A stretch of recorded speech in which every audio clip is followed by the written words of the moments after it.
Hey, what's up? It's Tuesday, um, May 3rd already.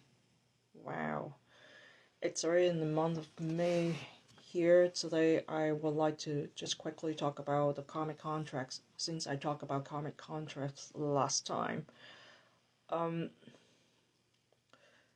Here's the one thing. I hope that I did not kind of make it sound like you can skip what you need to learn. So here's what happened when we make the karmic contracts coming from our ego, right? This is not coming from our higher self, obviously, it's not. When you decide to do that and create the contracts with other souls or soul groups, what's going to happen is it's really something that somehow the egos feel like there are certain things that need to be learned and resolved from one another.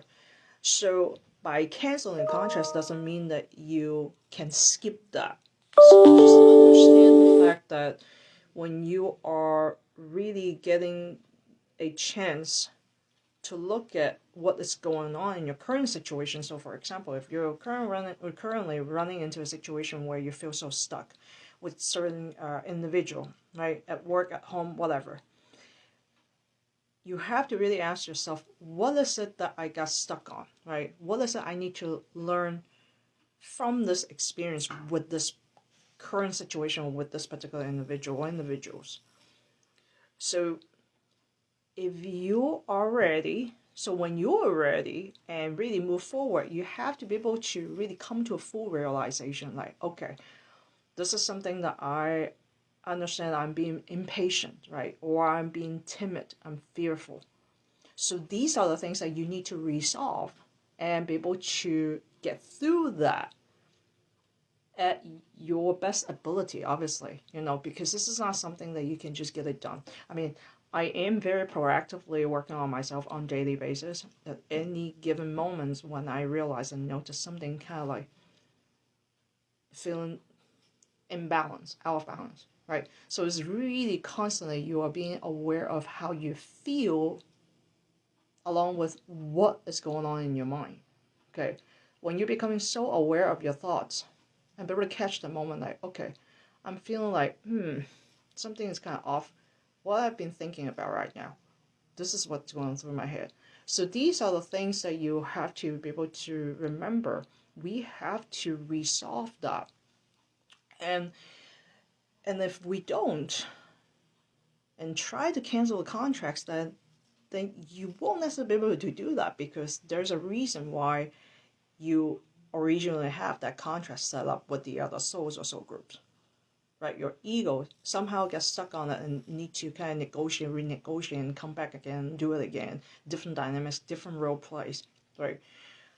So once you're able to get through it, and trust me, for the most part, I mean, to me, most of the biggest thing that we got stuck on is really going back to being compassionate when we are not able to be compassionate, no matter what situations we're in.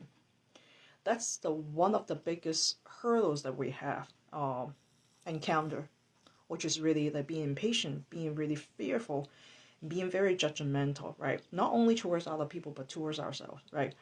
Our worthiness. These are all the things that we are working on a human level, anyways. But again, we want to be able to see it on a grand scale, coming from a higher elevation to look at the whole big picture. Like, why? Because the egoistic mind got injured, it is wounded, and so not seeing clearly who we truly are. So understand that each situation will be different, but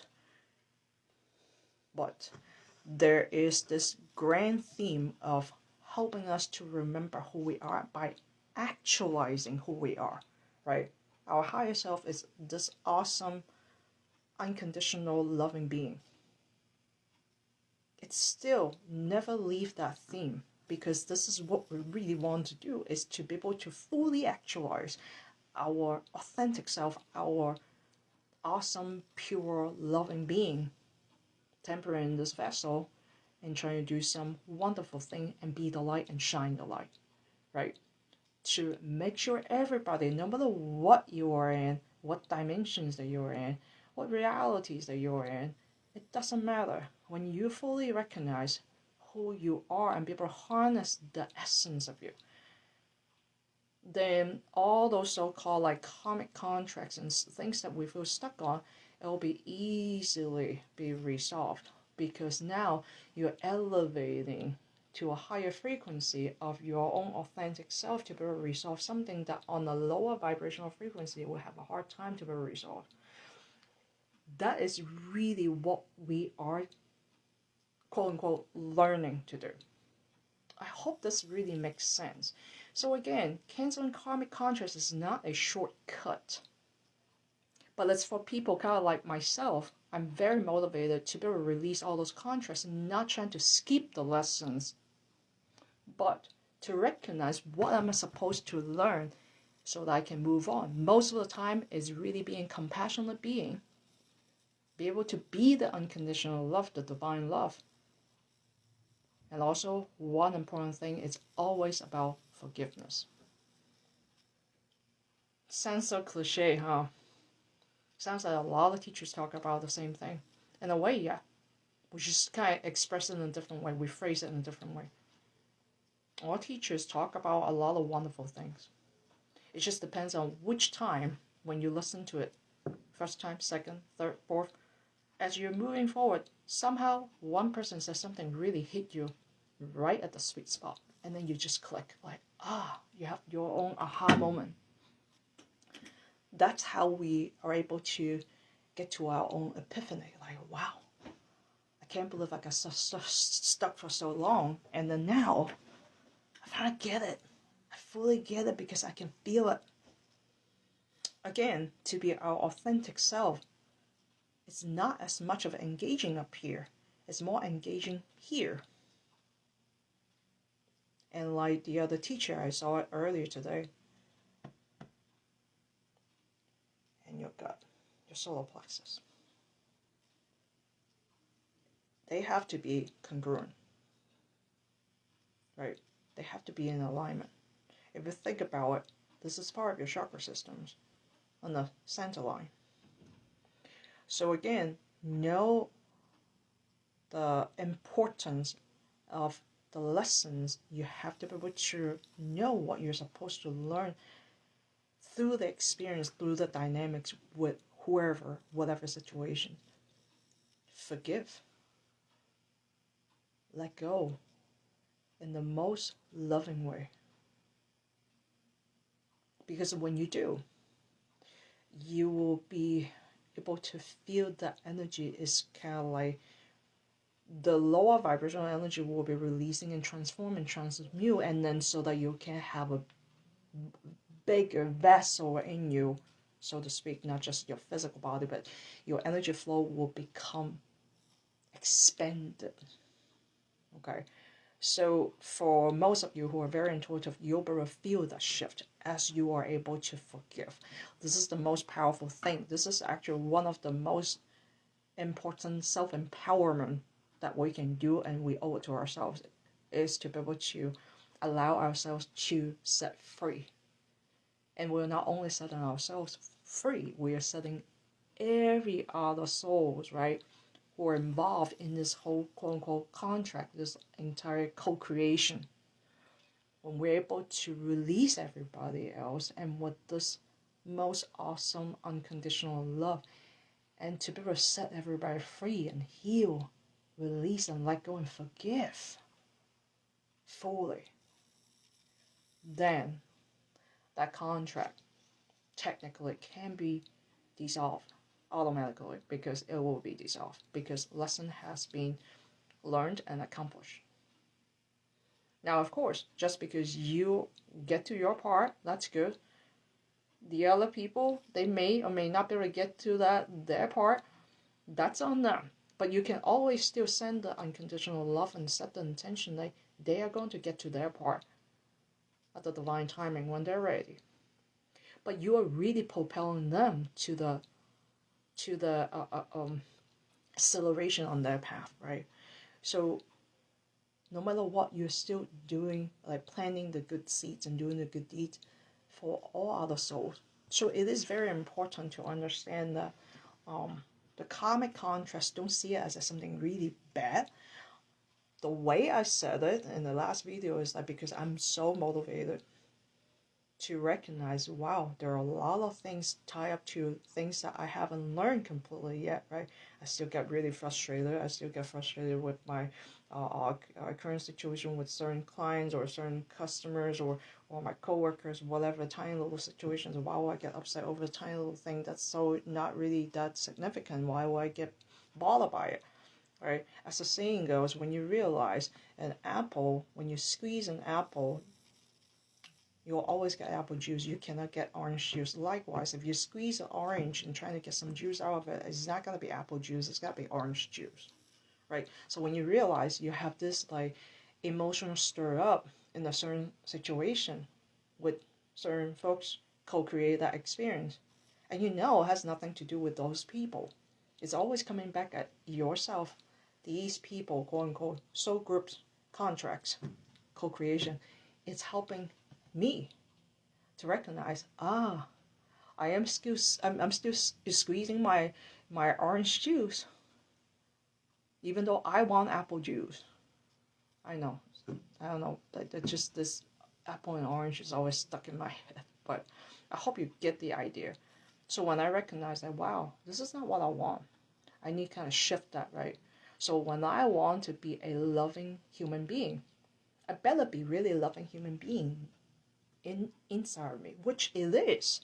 But then if this is all like muddled and covered by all this like dusty, dirty, energy around, then my authentic self will not be able to shine through. So that's what we're doing, right? Clearing up all those dusty, dirty things wrapping around our core being, our light being. That's the work that we're doing. We don't miss our core being. Our core being is always the same. Our true spirit is always the same. That never change. That is the biggest important part we have to remember. We don't lose our light. It can't be lost. The creation from the beginning to the end, everything happened all at once. It cannot be lost. Our true essence is infinite. It's part of the infinite source, the divine. We're not seeing it just temporary. We're not seeing it. It's like somebody spray paint my glasses and I can see nothing. But doesn't mean that I'm not me, or I'm not seeing what I'm seeing. It's just I've got blindsided. So until I have a better filter or no filtering, everything I see will be crystal clear, right? The clarity. So again, this is just an analogy. So karmic contracts are actually something to remind us there are certain things that we haven't cleaned out completely yet. The more we clean out all those gunk, the easier we can see the truth, and our authentic self will better come forth and shine through everything and be the light, the beacon of light for others, right? So the brighter that we become as a collective, that will be easier for us to shine the light for those who may not yet ready to see their own dirty stuff that need to be cleaned. We just gotta be like, just be, and just be the light. It's like almost like somebody just shine a headlight, like high beam on you. No matter where you go, you cannot run away from it. We just gotta be the light. We don't even have to do anything. By doing so, that person will be able to see what is truly going on. Now, of course, there's still a free will. That individual still have to decide, make the decision whether or not he or she wants to do something about it. And that will be that individual's journey. Anyways, so I hope that this will clarify on the canceling karmic contracts. You can definitely speed up the process of it when you are very motivated and be aware of your mind and your emotions, and know that when there is a shift not in a complete alignment, then there's something else I need to kind of release and let go and heal and forgive. As you do that, then the karmic contract will be dissolved completely, one way or the other. And then you can move on to next. So you just kind of dust it off as you continue to do it. You're just getting brighter and brighter because less and less of the dusty, dirty stuff around you, then you become brighter and brighter. Not because you got extra juice and making you brighter, it's just because you're always that bright, blinding everybody, but you just have a lot of stuff wrapping you around so that people can see your light, and you can't even see your light. That's all. Okay? Until next time, I'll talk to you guys later. Have a good week. Bye.